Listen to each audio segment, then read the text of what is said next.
all vulnerable individuals, including those with comorbidities, continuing to shelter in place, and ensuring that those that first go out into the public are not those that are most vulnerable to bad outcomes in this disease. And then ensuring that we continue to do 6 feet maximum physical distancing in public spaces, continuing to avoid large gatherings, and all non-essential travel. For the employers, next slide.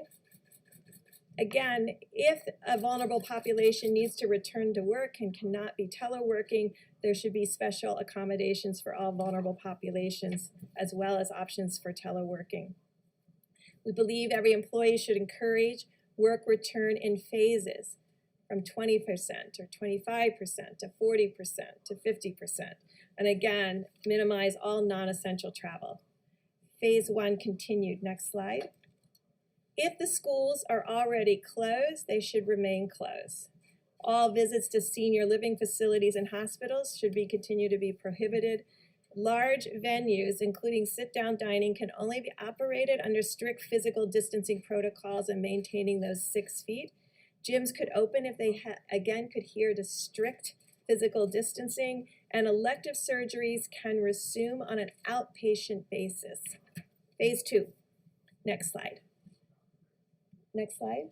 Again, you have to go through the criteria again of a continuation of another 14-day decline among those criteria that were in the gating. Again, we're asking for all vulnerable individuals shelter in place. We did not put a timeline on any of the phases. We want the governors, with the data that they have, community by community, to be setting up those timelines. Again, we're asking for the public to continue to maximize physical distance. However, we increased social settings to be able to now have 50 individuals, and non-essential travel can resume. Next slide. This is for the employers. We still would like to encourage telework, and the common areas should remain closed or be physically distanced. All non-essential travel for employees can resume. And then again, special accommodations for vulnerable. Next slide.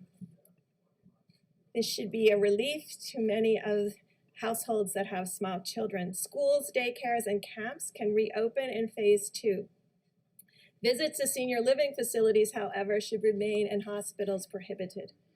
Large venues can operate, but solely under moderate physical distancing, and elective surgeries can resume on an outpatient and inpatient basis. Phase 3. And so phase 3, I won't go through in detail, is essentially returning to our new normal with all of what we talked about through all phases, continuing the good hygiene practices, continuing the respect for spaces between individuals, because we know that we still have an issue with asymptomatic spread.